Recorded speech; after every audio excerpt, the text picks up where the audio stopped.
அஸ்ஸலாமு அலைக்கும். இன்னைக்கு இஃப்தாருக்கு நான் சார்ஜா ஜூஸ் போடுதேன்.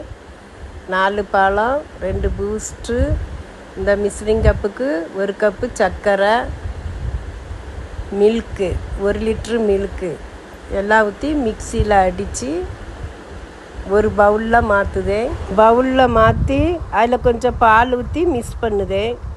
சார்ஜா ஜூஸு எவ்வளோ கெட்டியாக எவ்வளோ அழகாக இருக்கு. நம்ம இதில் பழம் சேர்த்துருக்கோம், அதனால் குடல் குளிர்ச்சி, உடம்பு குளிர்ச்சி ரொம்ப சூப்பராக இருக்கும். நீங்கள் இதேமாதிரி அடித்து சாப்பிட்டு பாருங்கள். ஒவ்வொரு நாள் ஒவ்வொரு ஜூஸ் குடிங்க, உடம்புக்கு நல்ல ஒரு இதாக இருக்குது. உடம்புக்கு பாருங்க எவ்வளோ அழகாக இருக்கு பாருங்க ஜூஸு. நான் இதை ஒரு கிளாஸில் ஆட் பண்ணுவேன். நோம்பு துறக்கேக்கு நாங்கள் குடிக்கேக்கு. லைக் பண்ணுங்கள், ஷேர் பண்ணுங்கள், சப்ஸ்கிரைப் பண்ணுங்கள், கமெண்ட் பண்ணுங்கள். அஸ்ஸலாமு அலைக்கும்.